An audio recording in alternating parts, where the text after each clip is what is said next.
I am Ignatius Nko. Now the Senate, at the first session, the Senate screened three nominees. Babatunde Raji Fashola, Senior Advocate of Nigeria from Lagos, and immediate past Minister of Power, Works and Housing. Dr. Mahmoud Mohammed from Kaduna State, Senator Bemisola Saraki from Kwara State. And then the Senate is expected to screen the remaining 6 nominees. And now the next nominee for screening is a 2-time governor of Osun State, Rauf Aregbesola from Osun State, being ushered in there by Senior Special Assistant to the President of National Assembly Matters, Senate, Etainang. And the nominee's supporters behind him. This is the first nominee to be screened by the Senate today.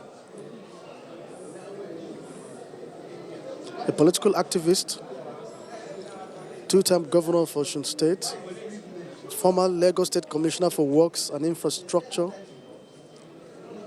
Rauf Aregbesola. His political participation dates back to his school days when he served as a Speaker of the Student Union Parliament of Polytechnic Ibadan. And since then, he has remained very active in national politics. Rauf Aregbesola has mounted the podium, set to receive questions from the Senate.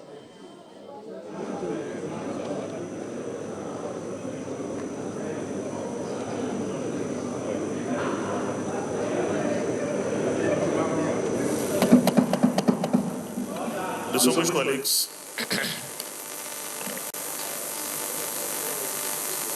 we have the next nominee in the person of Governor Rauf Aregbesola Ogbeni, the former governor of Osun State. Your Excellency, you are welcome to the Senate chamber. On behalf of all my colleagues here, we want to welcome you to this very important screening exercise. Copies of your CV have been distributed to all the senators. You can still, however, emphasize and highlight those areas that you think requires some special noting by the Senate. And should you have omitted any important thing from the CV, you are at liberty to talk to those that you have omitted. Once again, you are welcome. I also welcome the distinguished senators and members of the House of Representatives who have accompanied you into the chamber for this hearing. You can address the Senate.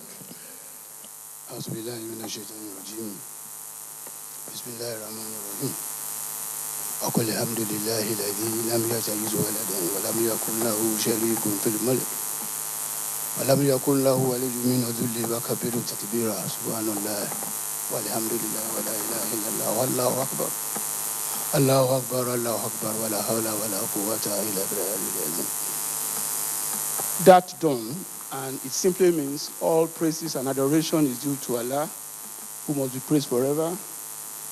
I recognize and salute the President of the Senate, Dr. Lawan Ahmad, the Deputy Senate President, Obi Homa Agege, and all the principal officers of the Senate. As I proudly recognize senators representing Osun, and Lagos there.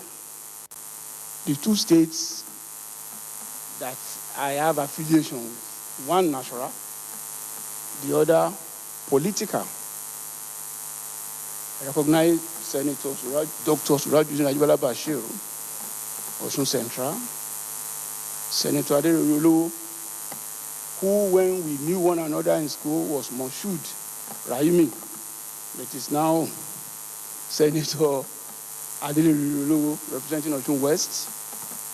My Egbon, remarkably, of the other party, but representing me directly. It represents my own constituency, remarkably.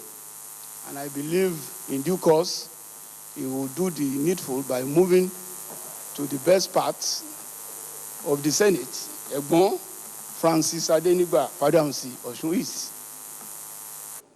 So I'm going to pioneer privileged taxes for those who have huge resources or wealth from which Nigerians must tap. If I go into this, there might be some ill feelings in some quarters. I won't go deeper than that. I will recommend serious taxation for wealthy people in Nigeria. If that will now translate into lifting the burden on the states and the local government to reduce their penchant for taxes that make poor people still give out of their inadequate resource, of course, I will have been satisfied. So I will advocate a just taxation system that will breed inequality in our polity. Salary in Osun, I want to repeat again, clearly, that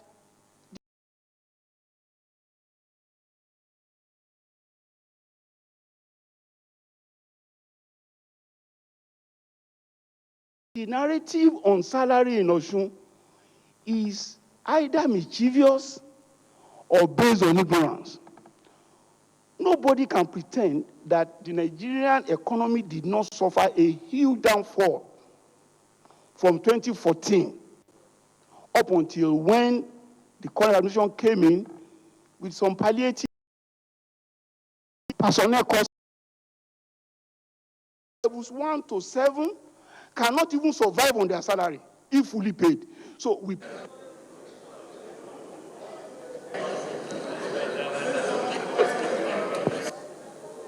So I can go here. No, second the motion.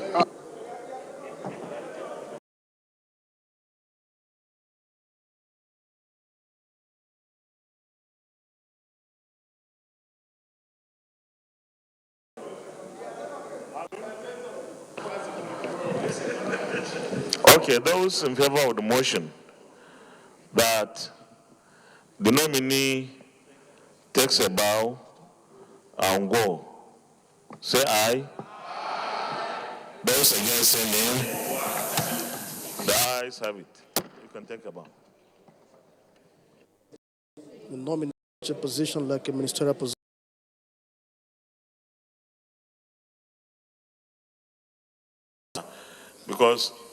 But this is an understanding and a reminder. And Senate Minority Leader, I'm sure you are in support of that reminder. Thank you very much. Well, distinguished colleagues, we have Mr. Gwadi J.D. Agba, the nominee for Cross River State, who is on the podium. Mr. J.D. Agba, on behalf of my colleagues, you are welcome to the Senate chamber, and the copies of your CV have been distributed to all the senators here. And therefore, we have read, but you still can go ahead to highlight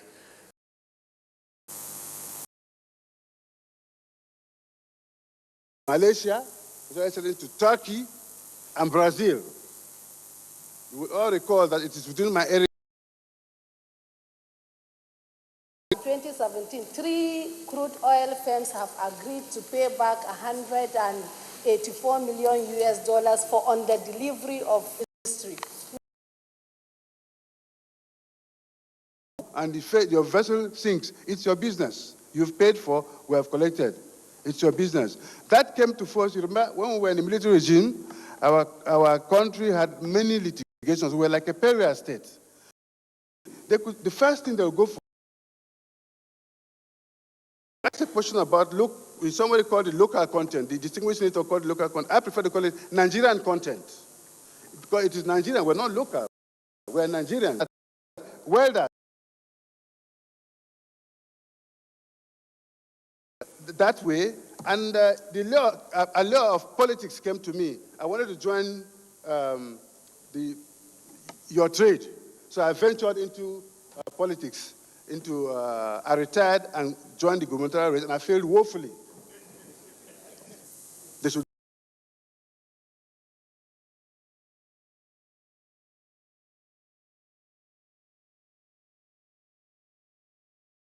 join them. So these agencies are all there to check how much crude is loaded in the vessel, whether the quantity is X, and record it, and report to a group called NAETI. NAETI cross-checks that on a monthly basis and gives quarterly reports to the presidency. Agencies. You can maybe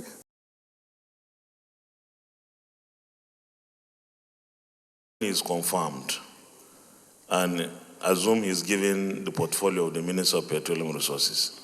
He's just one person.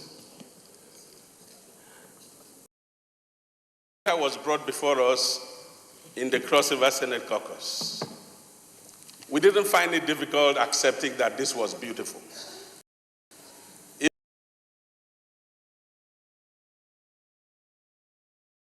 So as to give more Nigerians a room to be in charge of some of these technical areas.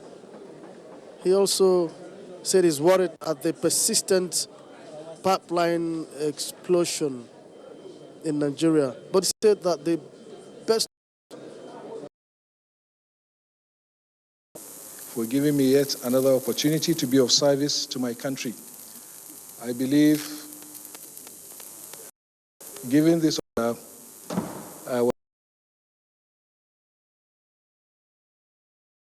has been pending before this important chamber, and which I hope that the 9th Senate will give adequate consideration to ensure that it is passed, because it is very, very critical. We decided to prioritize those projects. We abandoned those that we thought were not viable, and we took the most serious projects and have been pursuing them. I'm happy to say that in the 3.5 years, we're able to complete about 17 of these projects. We commissioned the Congo Republic. Thank you so much. Senator Benjamin Uwajumogu. Thank you, Mr. President. My name is Senator Ben Uwajumogu. I represent the good people and some bad people of Imo North in Imo State. There's one of us that was supposed to be good to the health and the economic growth of this nation. But unfortunately, most of these programs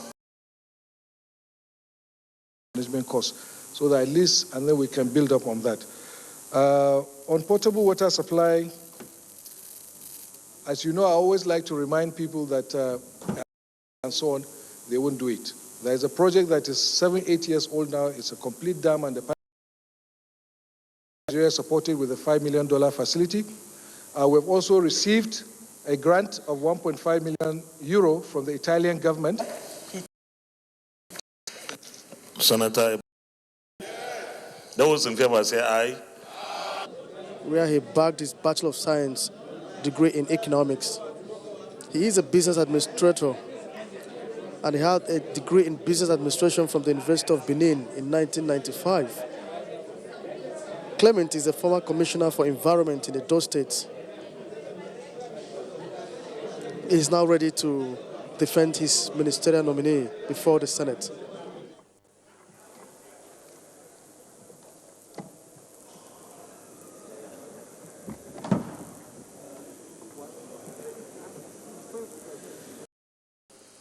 the minority leader, who people can get to see them.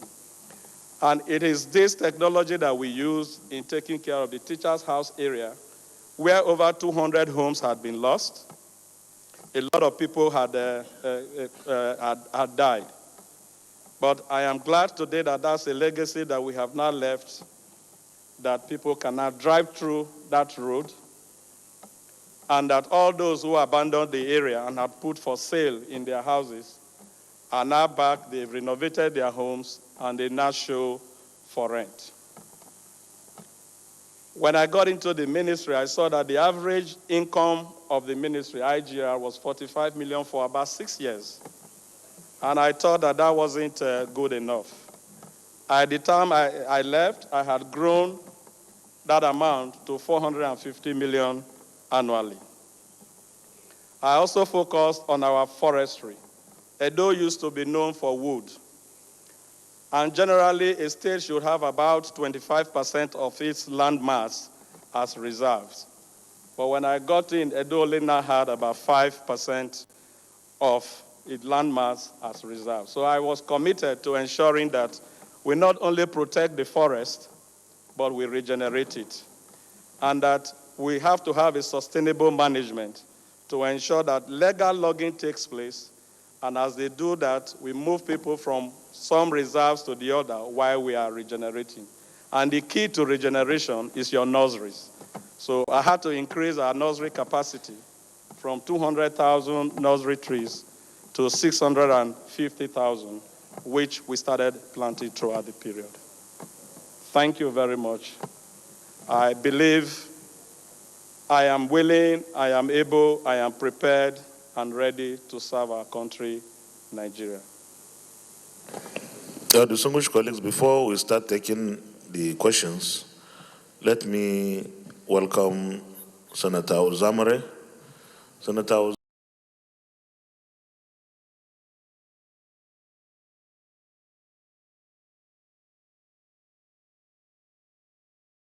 Uzamare once represented the Benin Kingdom in this Senate. Senator Uzamare, you are welcome.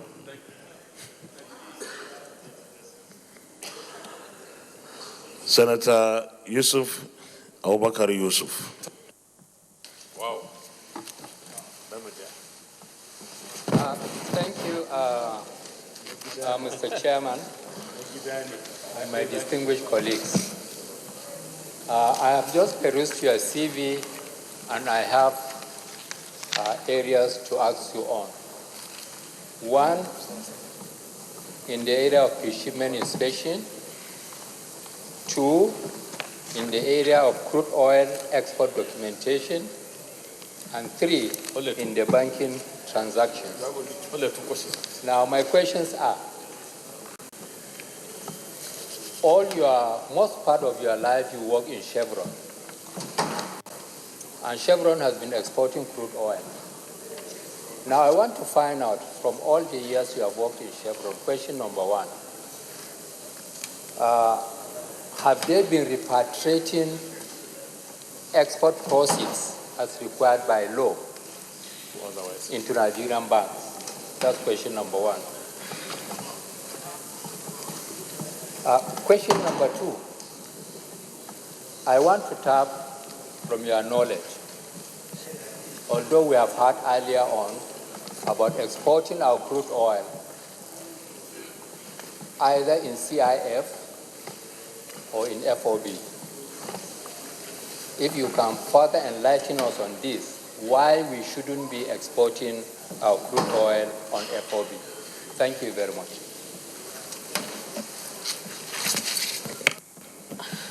Senator Lawrence Orijakpo.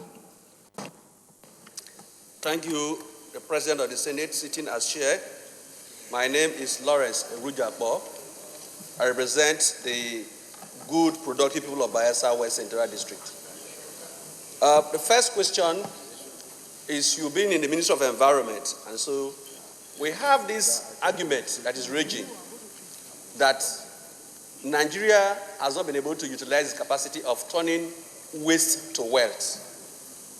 If you are fortunate to be in the Ministry of Environment, what will you do to ensure that the massive huge waste we generate in Nigeria is converted to useful purpose in terms of waste to wealth. That is one. The second question is also has to do with the area where you have done very well. We have a lot of erosion sites, especially very active erosion sites in the southeast of Nigeria.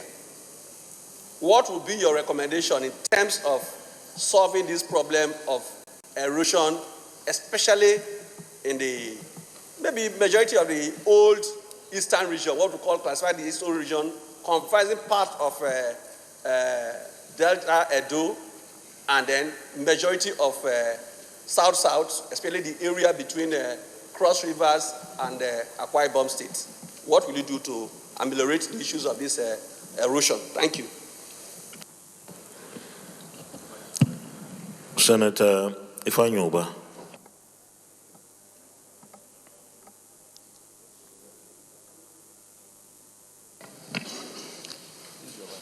Thank you, Mr. President. Ifeanyi Ubah, Anambra South. Mr. Nominee, from your CV, you have a vast experience in oil and gas logistics. My first question is to ask you issues surrounding strategic reserve for Nigeria. Presently, NNPC always say they have 45, max 45%, 45 days sufficiency in terms of petroleum reserve, refined petroleum reserve. And 80% of the reserve is being laid on vessels in the water by its suppliers, leaving us to a deficit of close to $1 billion every year on demurrage. Noting that we don't have a strategic reserve as a nation, what will you do if you find yourself in the Ministry of Petroleum to plumb these leakages in terms of ship-to-ship supply, strategic national reserve, and secondly, we are also losing a lot of money when we lift petroleum products through ecological PEF, taking products from, for example, from Lagos to Onitsha. The inefficiency in PEF, Petroleum Ecological Fund, to site a depot, strategic depots in strategic locations in the country. For example, if you have a product going to a station, a filling station in Onitsha, you have to take that product to Enugu depot in order to register the product. And then you have to also drive the product back to Onitsha, taking you a journey of close to 40 kilometers. And by so doing, you may be coming back from Enugu and you may lose your product. I think this is inefficiency in management. So if you find yourself in the Ministry of Petroleum, what will you do to ameliorate this and then plug these leakages? Thank you.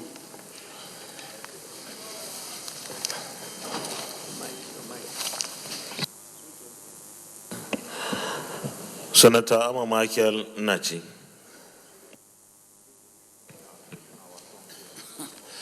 Thank you, Mr. Chairman. Thank you, distinguished colleagues. Mr. Nominee, I am highly attracted to your skills.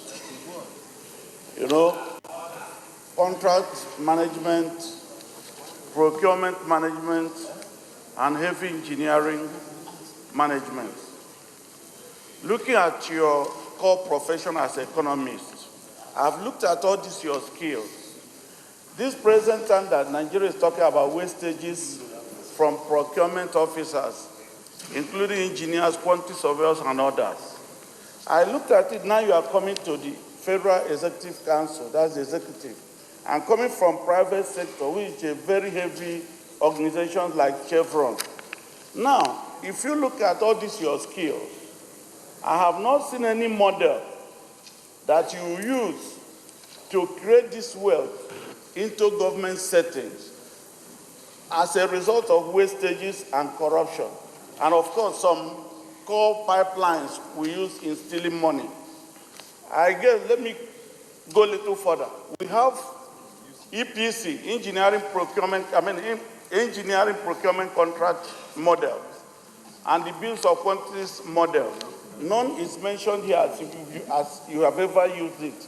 How do you think, with this your chain, supply chain management, which will be of help to our BPP, will come to play? Thank you. Only one question. You can respond to the questions, please. The question around tank storage or storage depots across the country. First and foremost, I think we need to ensure that we are self-sufficient in the products that we produce ourselves, I mean in refining our products. We need to get the refineries working because, like you just said, we are talking about strategic reserves. But what are we reserving? We are reserving the things that we are bringing into the country. Where supply chain comes in is if we are able to fix our refineries, which we can, because turnaround maintenance on refineries is not rocket science. In Chevron, we do a turnaround every 2 years. And our supply chain team lead the teams that do all of this. In the industry, what we do, the fact that I am supply chain does not mean that I work alone. I have to work with cross-functional teams, the experts in those particular areas. My own is to provide advice as to what should be done. And the reason for this is simple. If you put engineers in one room, they can only think like engineers. And if you bring lawyers and put in one room, they can only think like lawyers. But if you are going to build a house and you think you don't need a lawyer or a supply chain person, you will build a house on another man's land. But if the lawyer is there and is present in those meetings as a team, he will call you to order that the lease on this land is only 1 year left and we can't put a facility of $100 million on such a place. Similarly, for supply chain, you're also building that house and you need to move in equipment. You have to engage the supply chain people because that's where you have facilities management. They are the people to move the items into the house.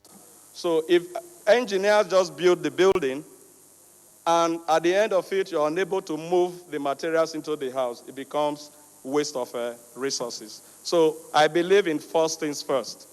We need to fix our refineries. It is doable and we have the resources in country. We don't need to bring in expatriates to have it fixed. Today in Chevron, the professionals who run Chevron, about 90% of the employees are Nigerians. We have few expatriates here and there that do the work. So that is to say, we have the capability, we have the ability to do the work. On the issue of erosion sites, which is across the eastern zone up to Edo, when you look at the nature of our soil, it is very loose. Most of the gully erosion sites that we have, at least let me say 95%, are caused by us. We are shooting ourselves in the foot. I mentioned about Queen Ede a few minutes ago. What caused Queen Ede? A road was constructed, a dual carriageway from Benin to Onitsha.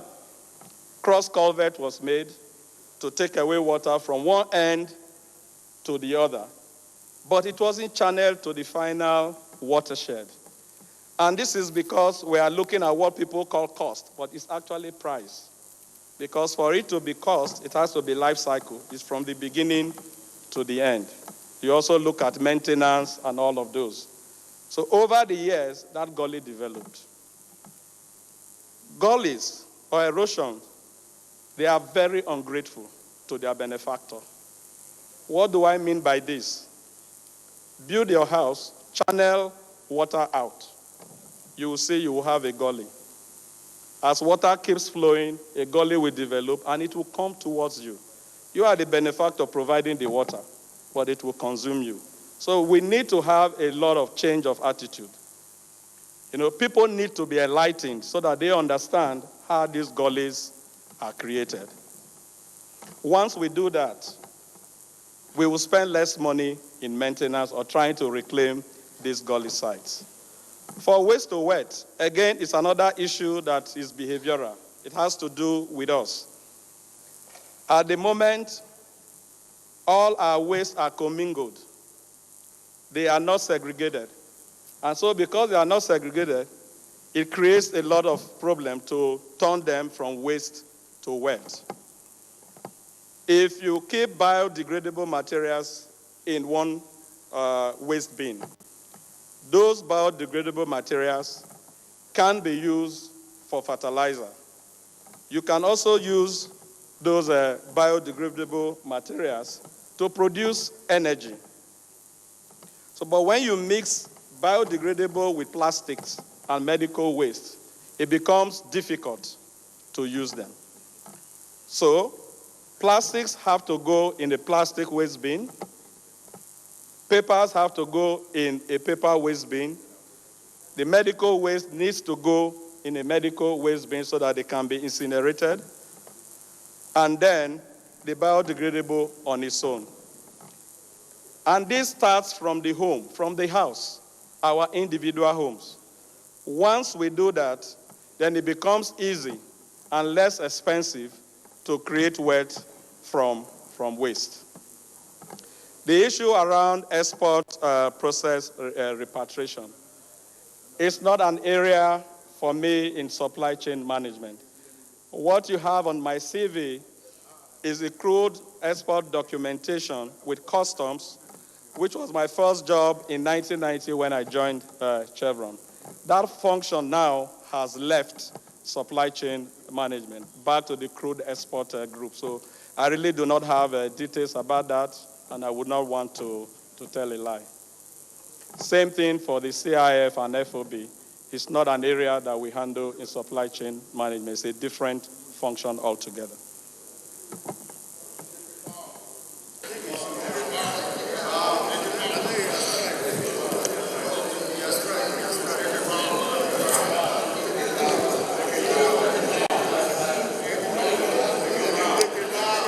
Okay. All right. Before he takes a bow, let me invite Senator Francis Elimekena, Senator Matthew Rogide, and Senator Clifford Odia, in that order. Please be brief. Thank you, Mr. President, sitting as the chair, and the distinguished colleague. My name is Senator Francis Elimekena, representing the good people of Edo North. Mr. President, I know the nominee very well. First and foremost, let me thank the President, the Commander-in-Chief of the Armed Forces, for nominating one of my constituents. So far, the first so far since 1999. My constituents, the people of my constituents are very happy for the nomination. It is pertinent to say that the Edo State Caucus in the Senate approved this nomination. This nominee standing is a fit and proper person to be so nominated. He has a good credentials. You could see the flow from his mouth. And he worked very, So he worked very well as a commissioner in Edo State. And he will bring that weight of experience to the national level. And it's going to be a value added to the cabinet of Mr. President. My distinguished colleagues, I want you to support this nomination and to allow him to take a bow and live. Thank you, Mr. President. Senator Matthew Urogide. Thank you, Mr. President. Sitting on the chair, I'm Senator Matthew Urogide, Edo South. Mr. Chairman, my distinguished colleagues, I don't think I can thank this Senate enough. Like I said the other day when we were talking about the other nominee from our state, I said the tenacity with which, of course, this Senate has handled this confirmation exercise. I think I'm thrilled by it, and I cannot thank Mr. Chair too much.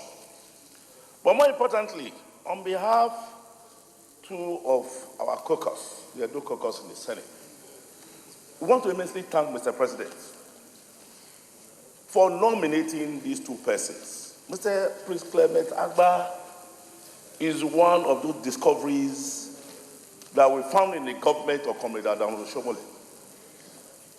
Mr. Chairman, you recall that we came to tell you that for the very first time, across party lines, we have shown interest and our delight in these nominations.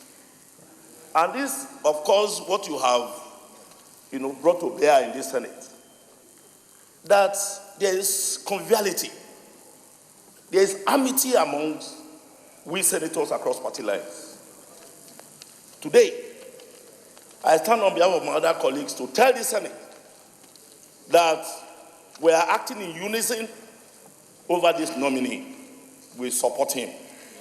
Prince Clement Agba, all the things that he did in Edo State for 8 years, all the one he had to do with urban renewal, all he had to do with environmental sanitation, and I record the remediation of over 105 active flood and gully erosion sites. They were a spectacle for all of us. So he sold himself. The only thing we will say to this Senate is to tell Prince Clement Agba to still exercise that knowledge, zeal and zest to move our country. I very much believe the environment, because part of the motions that came on this floor, Mr. Chairman, you will recall, only last week, this issue of gully erosion came up, and all the resolutions from the southeast to the south-south to the southwest and to the north, we said we need urgent attention. This is the man, by the grace of God, that can help Mr. President, help the Federal Executive Council to get the remedy that we deserve. Thank you very much, and congratulations, Mr. Nominee. Thank you.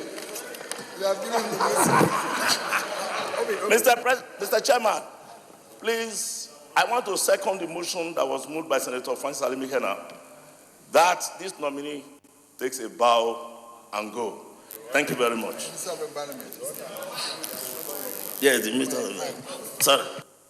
I can see, in addition to your contribution in the Senate, you are also recommending him to Mr. President for an appointment to a portfolio. Senator Clifford Odia. Mr. President, my very distinguished colleagues, I'm Senator Clifford Akimimona Odia, representing Edo Central Senatorial District. Mr. President, my very distinguished colleagues, let me begin by congratulating this, my very good friend and brother, Mr. Clement Agba, as a ministerial nominee. Let me also use this opportunity to thank Mr. President, Muhammadu Buhari, for yet sending another fine product from Edo State as Minister of the Federal Republic of Nigeria. We have all seen, Mr. President, my distinguished colleagues, that this is a very fine product. He has shown capacity in virtually all the assignments that have been given since he started, rendering services to this great nation. All I can say, Mr. President, my dear colleagues, this product has shown capacity. in virtually all the assignments that have been assigned to him. I want to join my colleagues from PDP or PDP caucus and APC caucus that will tell you that we are all united in supporting this nominee. That we should please allow the nominee to take a bow and go. Thank you very much, Mr. President. When we told you that you shouldn't speak, all your bosses have spoken, you refused. And now you are doing off your mic first. Thank you very much. I can see that both the APC and PDP caucuses in Edo have adopted the nominee. Distinguished colleagues, I think the nominee has answered all the questions put on him, even though there is still a long list of colleagues who have raised their hands to ask the questions, but I think time would not permit. Those questions asked and answered should be representatives of the general questions that everyone would have asked. So with this, I will put the question.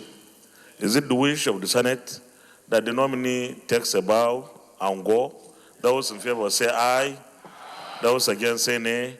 The ayes have it. Take a bow.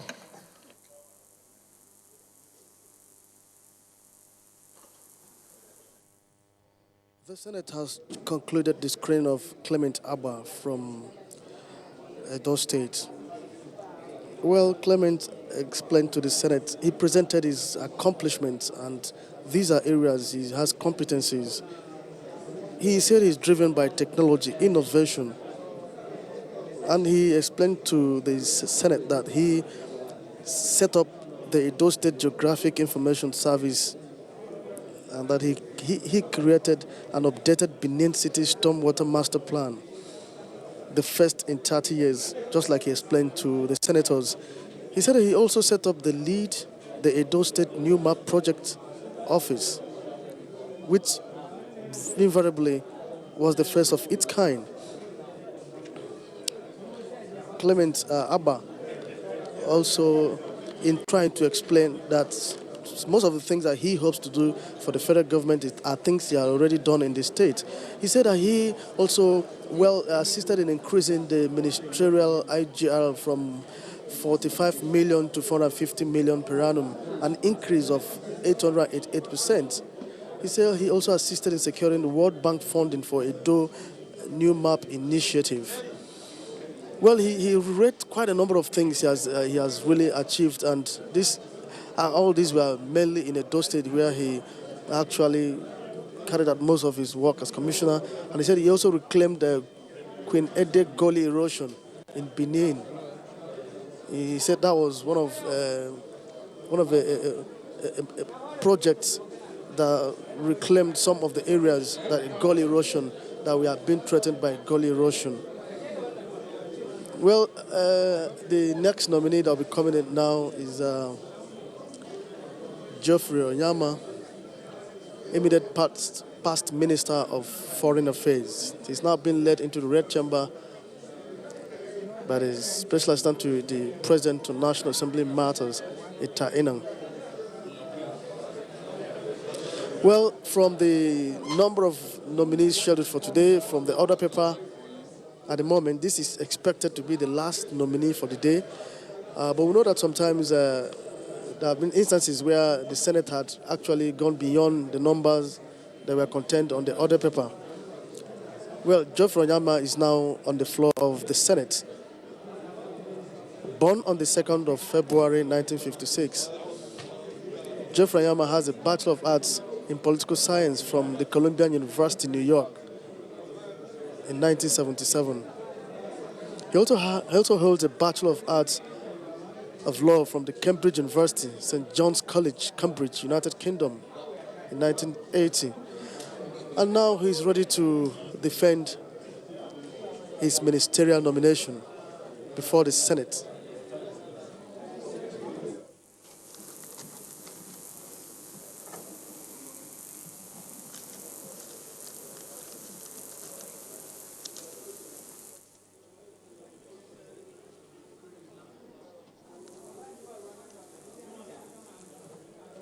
Geoffrey Onyama holds a Master's of Arts in Law. Like I did say, in Cambridge University. He has quite involved himself in several diplomatic relations involving Nigeria and other countries. Distinguished colleagues, the nominee from Enugu, the immediate past Minister of Foreign Affairs, Mr. Geoffrey Onyema, is on the podium. Honourable Minister, on behalf of my colleagues, you are welcome to the Senate chamber. And for the purpose of this screening, we have copies of your CV, and you can go through those things in the CV that you feel we must take note of because of their significance for this exercise. And should we have omitted anything that you think is important, you can talk to that. And the Senate is prepared to receive your address. You can address the Senate.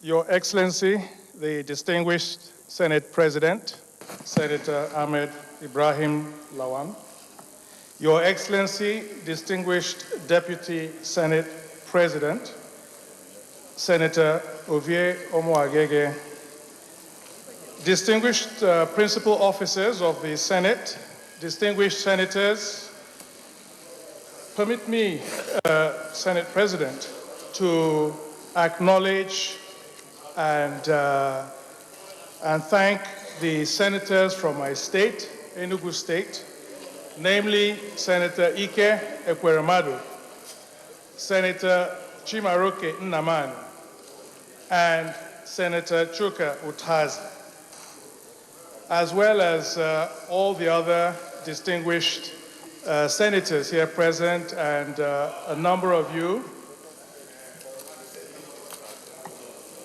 I know personally, so thank you all very much indeed for being here. It's a great honor for me, Mr. President, to appear here before this august body for this screening exercise.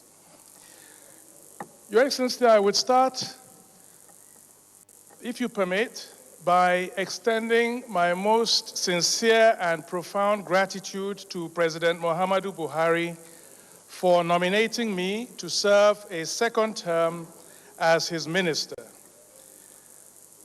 Working for President Muhammadu Buhari under his direction for 3.5 years has been the high point of my professional career. If you will permit me also, Mr. President, since the distinguished members have my CV before them, I will not speak to the CVs as such, but I would rather, if you permit, Mr. President, give a very brief overview of achievements within these last 3.5 years. Distinguished members, on the economic diplomacy side, we came up with a mechanism called the Nigerian Economic Diplomacy Initiative that I introduced. And this, Your Excellencies, is a one-stop internet portal where Nigerian businesses, any Nigerian business, can upload their businesses, and through the Ministry of Foreign Affairs and the comparative advantage the ministry has with 100 embassies around the world, we can promote and match that Nigerian business with other Nigerian businesses around the world. And it will be a direct match to avoid all the bottlenecks that businesses ordinarily suffer to access foreign markets. So this is a one-stop shop for all Nigerian business, and we've rolled this out. In addition, this mechanism also facilitates export promotion, because foreign businesses will also be able to go onto the site and have a sense of what Nigerian businesses are available and possible matches and partnerships. So, Your Excellency, this is a one-way stop for matching businesses, Nigerian businesses and foreign businesses. On the diaspora matching, we have also set up an internet portal, and this is a brain gain exercise so that we can use all the Nigerians outside with skill set to upload on the database, and the Ministry of Foreign Affairs through the embassies will seek to match them with potential employers and others here in Nigeria. We know that there are a lot of Nigerians in the diaspora who would like to come back, but do not know how to go about it. So this, again, is a one-stop shop marketplace, as it were, to incentivize and attract Nigerian brains outside to come back. Your Excellencies, on citizens diplomacy, this has been a priority for the government to protect and support Nigerians everywhere in the world. And to address this, because we know of the many challenges that Nigerians are facing around the world: xenophobia, their shops being shut, human trafficking, Nigerians in prisons in various countries, Nigerians who are looking for visas or passport renewal. We have seen on social media some of the reaction of Nigerians when they're confronted with obstacles in Nigerian embassies. And we have also now started to create a 24/7, 24 hours, 7 days a week help desk for all Nigerians anywhere in the world that they can contact. And the help desk will route the information to the necessary officials to speed up the action. And it will also ensure that Nigerians providing services in our embassies know that there is some oversight and that what they do is being closely watched. Your Excellency, on the issue of xenophobia, which is a very topical issue for us here in this country, and in particular with regards to South Africa, because of the situation there, I went personally to South Africa, met with the Minister of Foreign Affairs there, met with the Union, or Nigerian Union of South Africa, went to view some of the places that had been burnt at that time during the last xenophobic attacks, met with the High Commissioner there, and met with the Consul General. And what I saw immediately, Your Excellencies, was that there was a trust deficit between the South African police and Nigerians. And the Nigerian Union of South Africa also explained to me that this was a big challenge. So in the meeting that we had, the Ministry of Foreign Affairs with the head of the police and their Minister of Interior, I proposed to them that we have an early warning mechanism that we should set up, and that this would essentially be at confidence building, to have a regular meeting where the head of the police of South Africa and the Minister of Foreign Affairs of South Africa and the major government office holders of South Africa will meet regularly with the Nigerian Union of South Africa, as well as the High Commission and the Controller General, our Controller General. So the idea is to build confidence and to ensure that the Nigerians in South Africa can talk directly with the highest levels of government in South Africa, including the police, to build confidence and to start to address this issue. Your Excellency, the MOU that we wanted to sign has not yet been signed, but one thing I can say is that the South African government itself is not in any way complicit in some of the attacks suffered by Nigerians in South Africa and are ready to cooperate to address this. And whoever Mr. President nominates as foreign minister, I think an additional mechanism that can be put in place is a hotline between the Minister of Nigeria of Foreign Affairs and the Minister of South Africa to be able to react immediately to any crises, attacks, or whatever in South Africa. And this is absolutely important. Speed of... Nigeria. We also have a lot of Nigerians that are held up in Libya. You did very well by repatriating so many of them some months ago.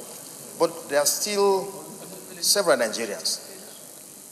Among them, several were killed recently. What are you doing to bring back the rest to safety? Or what will you do if you are confirmed as minister? Sorry. I'm assuming that he has already been confirmed as minister because he's a nice man. So I'm saying, assuming you get back your portfolio,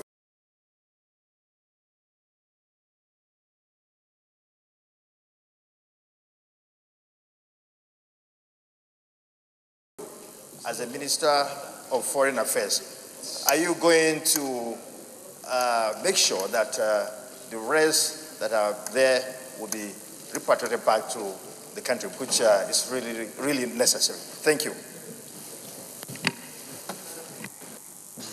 You correspond to the questions, please. Okay. Thank you very much, distinguished members, for those very pertinent, very incisive questions. If you permit, Your Excellency, Mr. President, I will start with your question about citizens' diplomacy and what I can do if reappointed specifically to tackle the matter. Your Excellency, for me, what I believe is the issue is really one of communication and quick communication, and two, the direct oversight of law enforcement agencies in South Africa. This seems to be the real problem for Nigerians in South Africa. We must not forget, Your Excellencies, that the level of crime generally in South Africa is extremely high. And so one is dealing in an environment of very high crime rates. Specifically, Mr. President, what I would do is what I mentioned. I think that there has to be a hotline between myself, if I were appointed as Minister of Foreign Affairs, and the Minister of Foreign Affairs of South Africa, that once we, as I said, we hope to now have in place this help desk for Nigerians. Once there is any sign of problems for any Nigerians, to get it immediately across to the highest level of government in South Africa to engage with our High Commission there to start addressing very, very quickly the issue. And secondly, the other thing I would do is, as I said, it is absolutely important that the higher echelon of the security agencies, the police in South Africa, engage directly with the Nigerian Union of South Africa. And this is a framework I tried to create with an early warning system. The reason why I did that was because the members of the Nigerian Union of South Africa told me that the problem they were having is that they themselves know the criminal elements among the Nigerian community, and that they would like a situation where they can go to the law enforcement agencies to alert them of those criminals so that action can be taken quickly. But because of the trust deficit between the Nigerians and the South African police, they say that very often, they're not able to work with the South African police. So I think that it's important to get the senior officers in the South African police directly engaged on this matter and to sign this MOU. And that's where I think we also need higher level engagement with them. And of course, the President of South Africa, President Ramaphosa, they've requested formally for a bilateral meeting. We have set up, under the former president, President Zuma, with President Buhari, a binational meeting where they will be meeting regularly at the level of president to address bilateral issues. And so it's important that we organize very quickly the next bilateral meeting at the presidential level so this matter can also be addressed, so that it really becomes an issue addressed with political will and by the highest levels of government of South Africa. Your Excellency, you also talked about the video that's been circulating regarding the treatment of a Nigerian in a mission in Canada. Two things regarding that, Your Excellency. I also saw the video, and the moment I saw it, I called the embassy, the High Commission in Canada. And I was informed that it quickly became apparent that this was a video that had been circulating for over 3 years, and that it was not current. And we have an excellent High Commissioner there presently, and such has been the very positive and efficient way they've been addressing and dealing with providing services for Nigerians that almost all the Nigerians now are writing to us praising the Nigerian High Commission in Canada. You also mentioned, Your Excellency, the issue of Nigerian staff in the embassy in Washington and payment of salaries and so forth. Your Excellency, the issue of payment of salaries has really been the bane, the real problem and challenge that we have with regards to our foreign service generally. I met on numerous occasions with the ministers of finance to try to, and the CBN governor and so forth, to ensure that the allocations to our embassies are paid on time. But it's almost become the rule and the practice that they come in so late and not always in full. We've had to come to this august body on 2 or 3 occasions to ask for special interventions because of late payment and other things to our missions. And it's something that we are really dealing with, Your Excellency. Another thing is that the amount appropriated to our embassies usually just a fraction of what we have identified as the needs of these embassies, and then they're not paid on time. So it's really a major challenge that we are addressing. Mr. President gave the directive that we should have a multi-sectoral meeting, Governor of Central Bank, Minister of the Ministry of Finance, and all the others, to really address once and for all this whole issue. And one of the solutions could conceivably be that we just have to reduce even further our number of missions. The amounts that we pay for our foreign service does not compare with other countries. And we really have to, of course, we have other competing interests as a country, but it is a real challenge that we are still battling with, Your Excellency.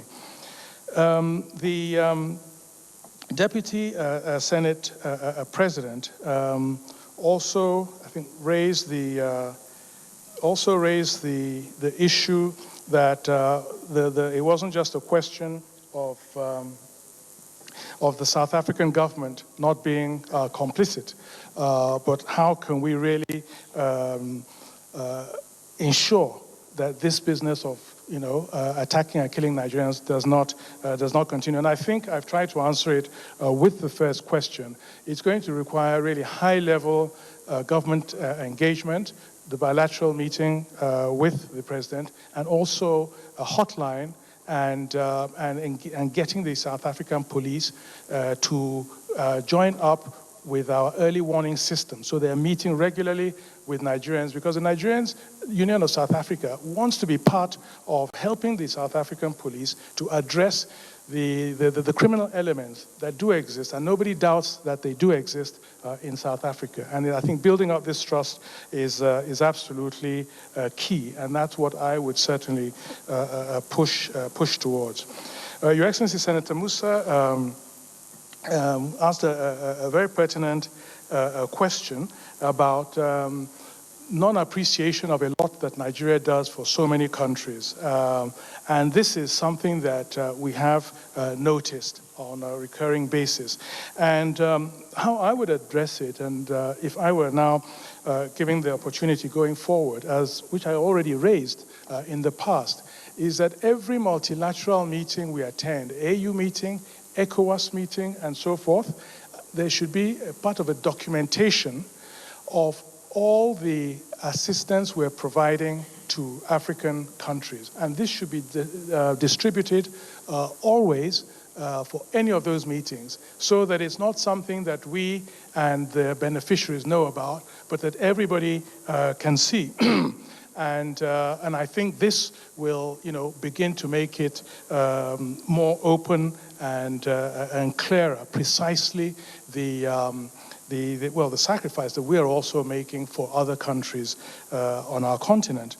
On the issue of human trafficking, and again the financial problems faced by our embassies, and you mentioned, of course, in particular, Mali. The human trafficking issue is also something that I believe that this help desk will start to solve, because I think at the moment, very often, there are too many silos. We're working in silos. Of course, we have NAPTIP, and then you have the embassies there, and others working around the same issues, are not always cooperating and working together. And I believe that with a centralized help desk, where information will be coming in, and the ministry will be in a position of making sure that the requirement for action is forwarded to the right people, we will begin to address those issues in a timely manner, and also with a coherent approach. And of course, the financial problems that are faced in our embassies is again a major one, and a lot of it is just the appropriation is never commensurate to what we put forward as requests as a budget. And we have to now start looking at really downsizing almost all our embassies around the world. I raised this issue in a Federal Executive Council meeting when the then Minister for Budget and National Planning was preparing this budget. And I drew attention to this. And because of the competing interests from other sectors, he was of the opinion then that we would have to seriously consider reducing the number of our embassies around the world. Mr. President, 2 more minutes, please. Sorry. 2 more minutes, please. Okay. Then on the issue of other embassies, charging for what other embassies do to Nigerians regarding renewal of visas and so forth. Of course, very often this is a reciprocal issue. We have engaged with the United States government on that question, and a number of the other embassies and so forth. And the best way we can react, and maybe the only way we can react, is we'll have to have some reciprocal measures also addressed to them. So I'll just rush through. On the issue of what is our foreign policy today, Your Excellency, when we took over, the economy was in a very, very bad situation and a very bad place. So the economic diplomacy aspect was really the bedrock, the core of our foreign policy at the time. how we can leverage on our presence in 100 countries around the world to increase foreign direct investment in Nigeria and to open up the possibility of greater export promotion. And we engaged very robustly on that, identified, for instance, in our agricultural sector, we raised it with a number of countries, the phytosanitary standards that they require for our agricultural products are essentially blocking market access for a very important sector for us. And this is something we engage with. So you mentioned the other foreign ministers. I think, of course, it depends. During the period, there were different priorities. And we felt that now the economic diplomacy is really something we have to push to make our country really viable and open to investment, to transform and uplift our people. And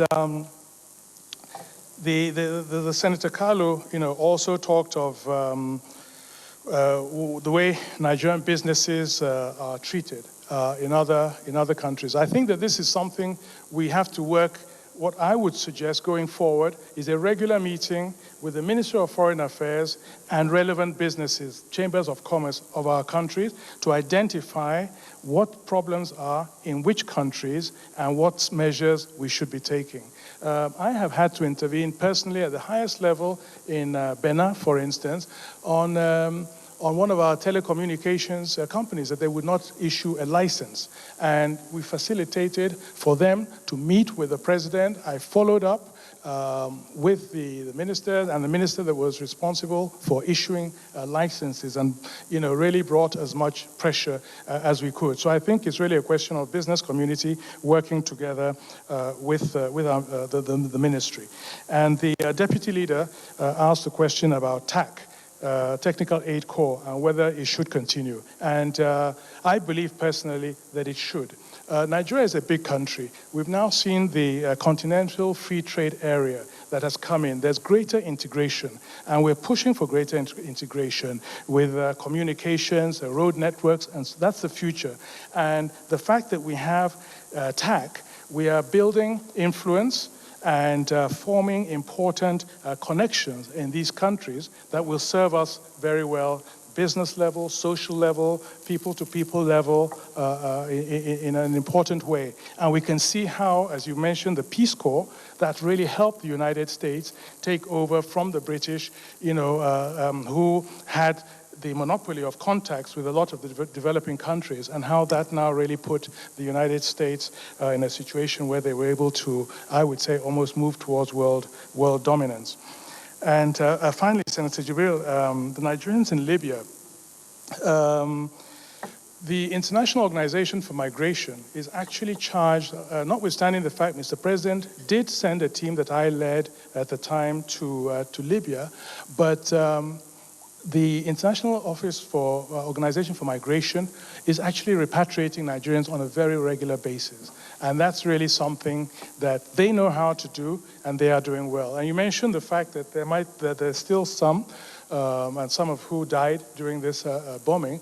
And when I went to Libya and we met with the highest level of government in Libya, one of the things they pointed out to us is that, to all intents and purposes, there are areas that the government in Libya has absolutely no control whatever.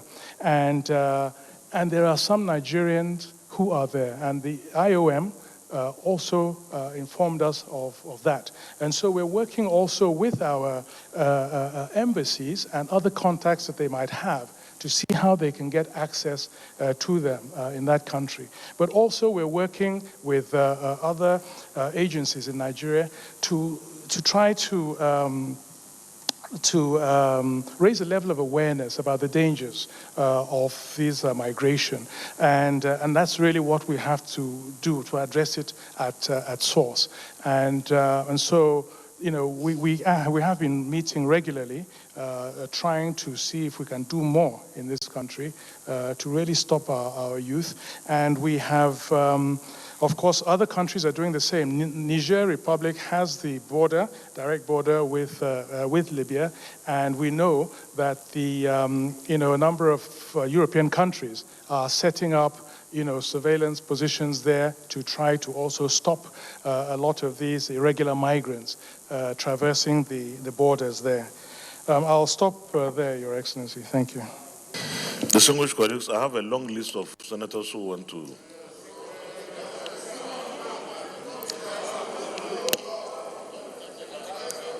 Okay, let me invite the former Deputy President of the Senate, Senator Ike Ekweremadu, Senator Chukwuka Utazi, and of course, the former Governor of Enugu State, Senator Chimaroke Nnamani, in that order. Thank you, Mr. President. Very distinguished colleagues, let me start by thanking you for this indulgence. Mr. President, I'm just also much aware of the interest this nomination have generated. And it's also well expected because of the concern of all of us here regarding our diplomatic relations. And I believe that after this, someday we'll set aside time to look at our foreign relations and make solid recommendations to the government. Having said this, the nominee is my constituent, in whom I'm well pleased. I have to say as well that I have the consent of my people to say that we're pleased with this nomination. The governor of Enugu State sends his approval of his nomination on behalf of himself and the government and people of Enugu State. I believe that as #1 diplomat for this country in the last 4 years, he's done extremely well. Mr. President, distinguished colleagues, one of the reasons some countries have succeeded more than others can be attributed to the quality of their ministers, from America to Japan to South Korea to Singapore. Their ministers were people educated in the finest schools in this world. We have a nominee here that went through Harvard, London School of Economics, and some of the other schools we can consider as one of the finest. Highly educated, a gentleman. He's a technocrat of no mean order. And whenever he plays politics, it's politics without bitterness and without boundaries. So we've had a good relationship with him in Enugu State. It's part of the fact that we belong to different political divides. So we have no hesitation whatsoever in recommending to this Senate that he be confirmed as Minister of the Federal Republic of Nigeria. Only to add that because of his competencies, I think that he should be given an additional ministry. He should be able to hold the 2 ministries or 3. We have shown that it can happen in this country. So not just Minister for Foreign Affairs, you have to add additional ministries like education or agriculture so that to be able to show further competencies. Thank you, Mr. President. Senator Chimaroke Nnamani.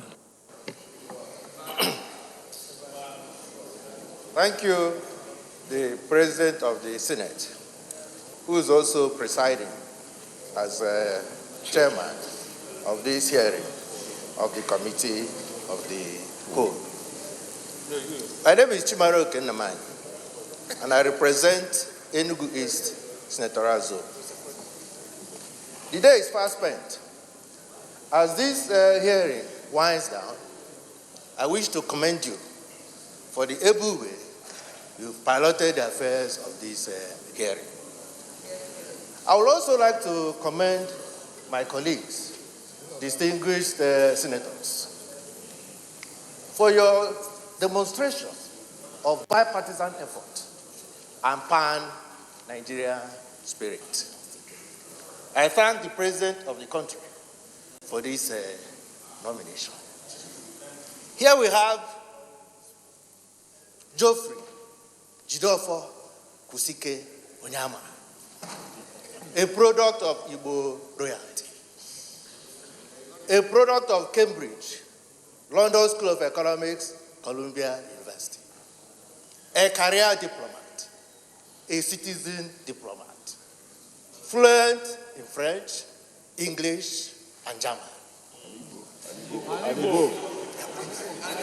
That is assumed.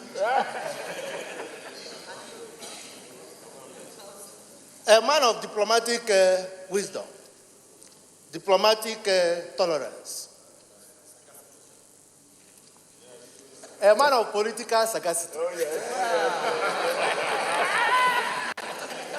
a man of diplomatic temperance, a man of uncanny savvy and rare panache, a citizen's diplomat, a citizen of the world. As I continue, let me rise and say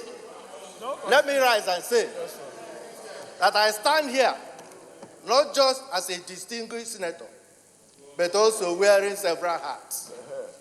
One, as an Igbo man. Two, as an Enugu man. Three, as a member of the urban political family. And the head. Four, as one grandson talking to another grandson. As a grandson of D.O. Namani, Obaru Okegu, Ayana Waroha, of one of Nkanoland.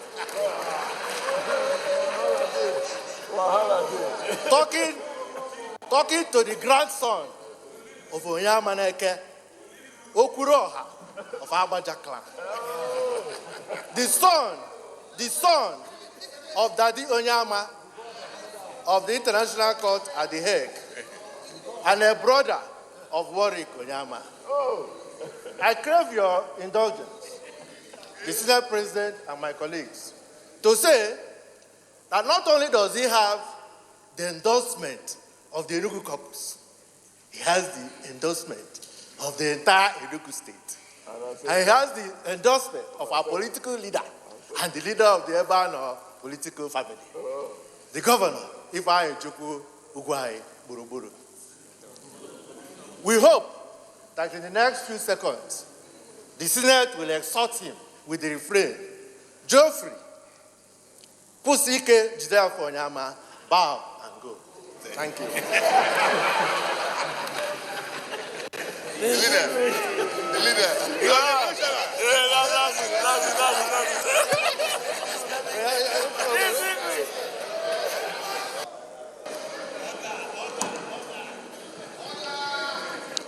Well, there is no doubt we have reached an anticlimax. With that kind of presentation, there is nothing to add. So is it the wish of this Senate that His Excellency Geoffrey Onyama, please pardon me, I will not call the other names, takes a bow and go? Those in favor say aye. Those against say nay. The ayes have it. You can take a bow.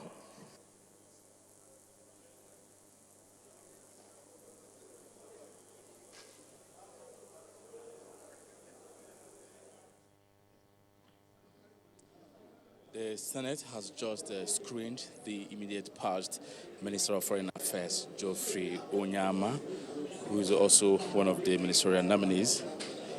He has been providing explanations on how he intends to solve some of the challenges being faced by Nigerians in foreign countries. And of course, that would be if Mr. President reappoints him to the position he held in the previous administration. He responded to various questions from the senators, especially on how he intends to tackle human trafficking, which is also a problem facing Nigeria in foreign countries. The ministerial nominee also provided explanations on how he's going to tackle the issues of visa renewal, which Nigerians encounter in foreign countries, and as well as making sure that he works with the International Office on Migration to ensure that Nigerians who are still in Libya are repatriated. The session. So, the Senate leader, please. Thank you, Mr. President. My highly respected and distinguished colleagues, I rise to move that the President move to plenary to report progress. I so move. Minority. I so second. Those in favor of the motion say aye. Those against say nay. The ayes have it.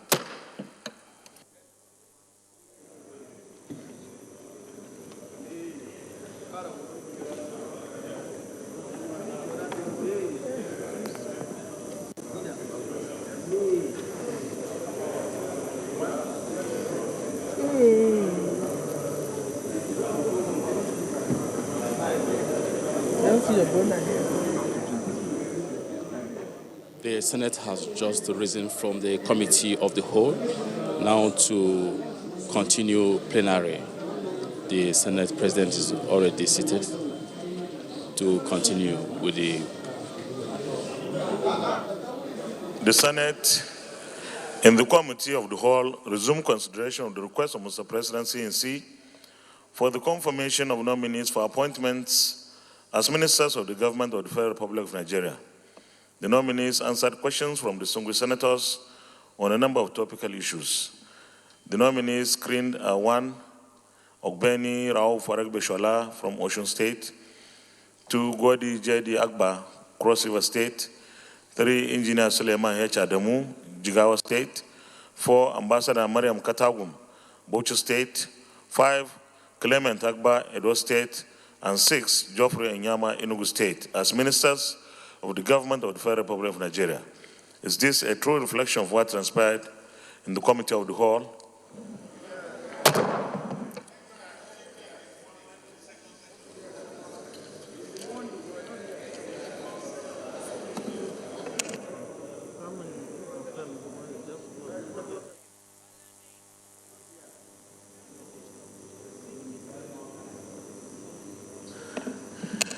Yeah, I can see the point, but we read the list of those we did in the morning session, so we add up to that.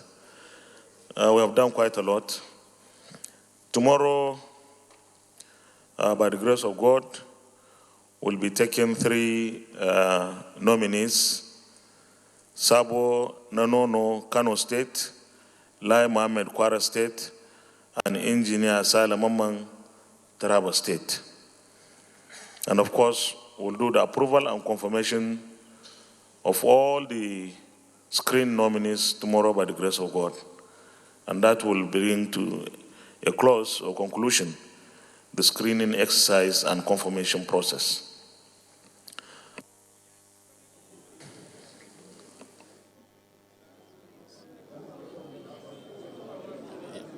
The Senate will continue. Sorry.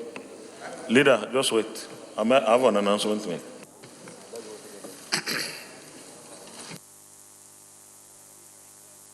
The Senate will continue. The Senate will continue the screening of ministerial nominees by tomorrow, and 3 persons are remaining for screening. The district, His Excellency Dr. Ahmed Ibrahim Loan, CON, the Senate President, letter of appreciation. I, on behalf of my family and that of Alhaji Omar Ajia Isa, gratefully appreciate Your Excellency, the Senate President, the leadership of the entire Senate for finding time out of tight schedules to accept our invitation to attend the wedding party of our children, Khalil Ibrahim Gaya and Fatima Omar Ajia. You also graciously accepted to be guardian wali to Khalil Kabir Gaya.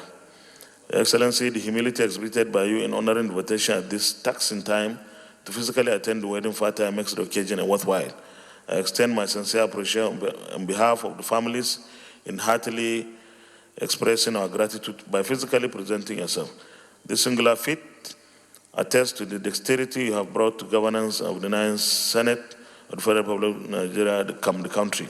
Please accept my sincere appreciation and extend same to all the distinguished senators that were present and those that sent apologies.